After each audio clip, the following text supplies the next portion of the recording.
Halo semuanya, perkenalkan nama saya Denisa Agustina, NIM 199467.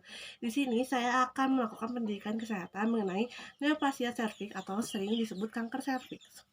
Neoplasia itu mengacu pada pertemuan jaringan baru yang juga disebut dengan tumor. Nah, neoplasia benigna itu merupakan sel yang tumbuh secara lambat, terorganisir dengan baik, dan tidak menyerang jaringan lain di sekitarnya. Nah, sedangkan neoplasia maglina yang disebut dengan kanker. Nah, itu tuh merupakan sel yang tumbuh dengan sangat cepat, tidak terorganisir, dan sering kali menyerang jaringan lain di sekitarnya. Kanker serviks itu merupakan keganasan yang berasal dari serviks. Serviks merupakan sepertiga bagian bawah uratus yang berbentuk silindris dan menonjol dan berhubung dengan vagina melalui ostium uteri externum. Kanker serviks ini terutama dialami oleh wanita dewasa muda dan dewasa pertengahan. Kanker serviks merupakan kanker yang paling sering terjadi pada wanita berusia kurang dari 35 tahun.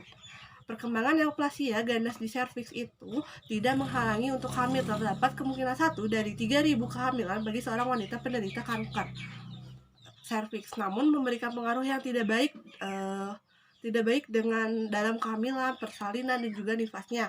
Kanker serviks ini dapat memicu abortus akibat pendarahan dan hambatan dalam pertumbuhan janin karena pertumbuhan neoplasmanya. Jika tidak diobati dengan baik, maka 2/3 usia kehamilan menderita menjelang cukup bulan dapat terjadi kematian janin. Nah, untuk pengaruh kanker serviks pada waktu persalinan, antara lain seperti kekakuan serviks karena jaringan kanker yang terbentuk, kemudian akan menghambat proses persalinan khususnya pada kala 1. Bila tumor yang terbentuknya lunak, maka pada sebagian serviks, pembukaan pada waktu persalinannya dapat terjadi lengkap dan bayi dapat lahir, dan dalam masa nifasnya sering terjadi infeksi. Penyebab kanker serviks itu diketahui yaitu virus HPV atau human papilloma virus subtipe onkogenik, terutama subtipe 16 dan 18. HPV ini merupakan penyebab bagi kanker 10 serviks, sel squamusa pada serviks yang merupakan salah satu jenis kanker serviks yang paling sering terjadi. Adapun faktor resiko terjadinya kanker serviks diantaranya seperti aktivitas seksual pada usia muda, berhubungan seksual dengan multi partner, merokok, mempunyai anak banyak, sosial ekonomi rendah, pemakaian pil KB dengan HPV negatif atau positif, dan penyakit menular seksual dan gangguan imunitas. Di sini ada wanita varietas. Disebut dengan varietas, yaitu wanita yang memiliki jumlah varietas lebih banyak, maka memiliki risiko 5,5 lebih besar untuk terjadinya kanker serviks daripada wanita yang memiliki jumlah varietas kurang atau sama dengan 3. Nah, untuk hubungan seksual, wanita yang melakukan hubungan seksual di usia muda akan meningkatkan risiko untuk terkena kanker serviks karena sel kolumtor serviks lebih pekat terhadap metaplasia selama usia dewasa. Kemudian ada merokok. Merokok itu terdapat data yang mendukung terjadinya kanker serviks, salah satunya disebabkan oleh rokok dan adanya hubungan antara merokok dengan kanker sel squamulosa pada serviks. Kontrasepsi oral dapat berbentuk pil kombinasi, kemudian seksual sial, mini atau pasca senggama dan bersifat reversible. Nah, kontrasepsi oral ini kombinasi campuran estrogen sintetik seperti estradiol dan satu dari beberapa steroid C19 dengan aktivitas prostegon seperti neotridon. Kontrasepsi ini mengandung dosis estrogen yang tetap. Nah, pemakaian ini dapat beresiko karena merangsang penebalan dinding pada endometrium dan merangsang sel dari endometrium sehingga dapat merubah sifat menjadi sel kanker.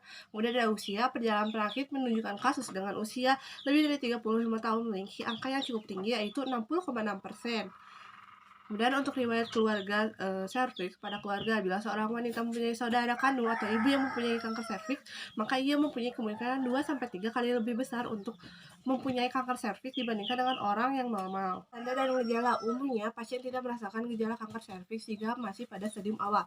Gejalanya baru muncul saat sel kanker serviks sudah menginvasi jaringan di sekitarnya, sehingga ketika pasien mengetahui kanker serviks sudah berada pada stadium lanjut, gejala umum yang dirasakan oleh penderita kanker serviks itu seperti pendarahan vagina yang tidak normal, pendarahan setelah segama atau pendarahan setelah menopause, dan keputihan pada fase invasif dapat keluar cairan berwarna kekuningan, berbau, dan dapat bercampur dengan darah. Penderita akan merasa nyeri panggul atau di perut bagian bawah bila ada radang panggul. Bila nyeri terjadi di daerah pinggang ke bawah, kemungkinan terjadi hidronefrosis pada stadium lanjut. Pada stadium lanjutnya terjadi penurunan berat badan, edema kaki, timbul iritasi kandung kemih, dan rektum. Proses diagnosis dari kanker serviks dapat ditegakkan jika pasien itu melakukan beberapa pemeriksaan. Yang pertama ada UVA, merupakan tes visual dengan menggunakan larutan asam cuka dan larutan lodium logo pada serviks dan melihat perubahan warna yang terjadi setelah dilakukan olesan. Tes ini tidak direkomendasikan pada wanita yang pasca menopause. Tes ini dinyatakan positif jika ditemukan adanya area berwarna putih dan permukaan meninggi dengan batas yang jelas sehingga zona transformasi. Kemudian ada pap smear. Pap smear ini pemeriksaan usapan pada leher rahim wanita untuk mengetahui adanya perubahan sel yang abnormal nanti akan diperiksa di bawah mikroskop. Nah, perubahan sel ini akan terdeteksi secara dini dan kemungkinan beberapa tindakan pengobatan diambil sebelum sebelum sel-sel tersebut dapat berkembang menjadi sel kanker.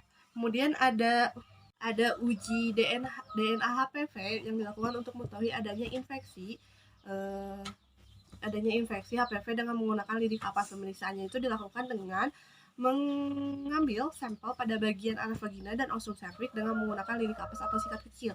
Tes ini lebih berguna bila dikombinasikan dengan pemeriksaan sitologi. Pasien dengan hasil positif sebaiknya dilakukan pemeriksaan koloskopi. Kemudian ada PAPMET. PAPMET itu dengan komputerisasi pada dasarnya berdasarkan pemeriksaan uji PAP. Bedanya uji ini mengidentifikasi sel abnormal secara komputerisasi pada gelas kaca. Hasil ujinya mengandung sel abnormal dievaluasi ulang oleh ahli patologi atau sitologi.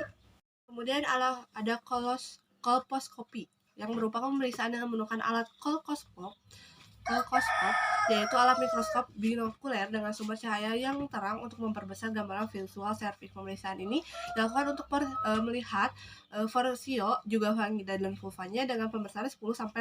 Porsio ini akan tampak setelah dipulas terlebih dahulu dengan asam aspat 3-5%.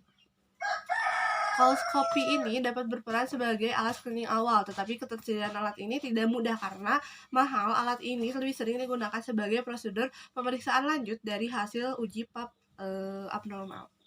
Stadium pada kanker serviks. Penyakit kanker leher rahim ini memiliki 4 stadium. Pembagiannya yaitu stadium 1, 2, 3, dan 4. Kemudian tiap stadium tersebut terbagi lagi menjadi beberapa stadium, yaitu 1A, 1B, 2A, 2B, 3A, 3B, dan 4A dan 4B. Kemudian pada stadium pertama, kankernya itu pada daerah mulut dan leher rahimnya saja. Dan pada stadium ini dibagi menjadi stadium 1 dan 1A baru didapati krasioma mikroinvasif di mulut rahim, sedangkan pada stadium 1B kanker sudah mengenai leher rahim. Kemudian ada stadium 2, pada stadium ini kanker sudah mencapai badan rahim atau corpus uveri dan sepertiga vagina. Stadium ini dibagi menjadi 2, yaitu stadium 2A dan 2B. Untuk 2A itu kankernya belum mengenai jaringan, sedangkan jaringannya itu yang ada di seputar rahimnya.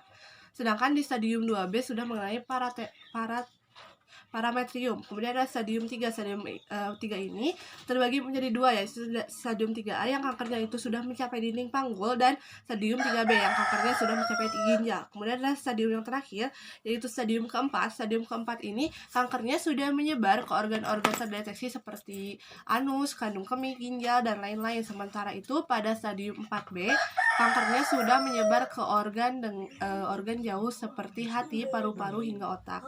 Manajemen terapi dari kanker serviks. Terapi pengobatan kanker memiliki 3 metode, yaitu pembedahan, terapi radiasi, dan kemoterapi. Di antara 3 metode tersebut, pembedahan merupakan metode yang sering digunakan dalam terapi pengobatan kanker. Kemudian ada histerektomi atau pembedahan. Pembedahan ini untuk mengambil seluruh badan rahim dan serviks tanpa mengambil organ lain di sekitarnya. Pengambilan rahim ini dapat dilakukan dengan pembedahan melalui perut, melalui vagina, dan ataupun bantuan alat laparoskopi. Komplikasi hysterektomi ini dapat terjadi antara lain seperti pendarahan, infeksi pada luka atau area luka pada organ pencernaan atau saluran air seni. Pengambilan rahim pada pembedahan ini mengakibatkan hilangnya pengambilan rahim pada pembedahan mengakibatkan hilangnya fungsi reproduksi wanita karena rahim telah diambil tetapi tidak berpengaruh pada fungsi seksual wanita karena rahim tidak ikut berperan dalam pencapaian orgasme pada wanita. Kemudian ada radiasi atau radioterapi. Terapi radiasi ini bertujuan untuk membunuh sel kanker menggunakan tenaga sinar X. Sinar X itu diberikan sebagaimana saat seseorang melakukan foto sinar X kanker serviks stadium 1, stadium 2B, 3 dan 4 diobati dengan radiasi. Metodenya itu disesuaikan dengan tujuan yang akan dicapai. Kemoterapi dilakukan cara menyuntikkan obat anti kanker ke dalam pembuluh darah atau mengonsumsi obat anti kanker melalui pembuluh darah. Obat ini akan disebarkan ke seluruh tubuh sehingga dapat membunuh sel kanker yang telah menyebar ke organ lain. Obat anti kanker ini selain dapat membunuh sel kanker juga memiliki efek samping merusak sel tubuh normal yang berpengaruh pada sumsum tulang belakang yang berfungsi untuk memproduksi sel-sel darah. Hal ini menyebabkan tubuh rentan terhadap infeksi, mudah terjadi memar atau pendarahan serta napasan senggal akibat kekurangan darah merah. Efek samping kemoterapi ini berangsur-angsur menghilang setelah kemoterapi selesai dilakukan. Ada efek kemoterapi yang terhadap sumsum tulang belakang seperti neutropenia, trombositopenia, dan anemia. Neutropenia itu kekurangan sel darah putih dan trombositopenia itu kekurangan keping sel. Nah, untuk efek lainnya yang bisa terjadi adalah penekanan sumsum tulang yang dapat menurunkan jumlah sel darah putih sehingga terjadinya penurunan daya imunitas pada tubuh. Penderita pada keadaan ini diinfeksi dalam mudah penderita ini infeksi sangat mudah terjadi yang biasanya ditandai dengan adanya demam. Kemudian ada efek kemoterapi terhadap saluran cerna yang dapat terjadi karena kemoterapi adalah mual muntah, kemudian sariawan, diare, susah buang air besar, kemudian mual muntah, dapat timbul sesak awal pemberian kemoterapi sampai dengan 5-7 hari. Setelah pemberian, sariawan biasanya timbul setelah 5 hari pengobatan. Diare karena kemoterapi umumnya tidak memerlukan obat khusus selama cairan tubuh telah tercukupi. Kemudian ada efek kemoterapi pada rambut yang sering muncul. Salah satunya adalah kehilangan seluruh atau sebagian rambut akibat kemoterapi ini secara perlahan. Nah, akibat ini tuh akar rambutnya akan rapuh seperti itu. Terima kasih. Sekian dari saya. Wassalamualaikum warahmatullahi wabarakatuh.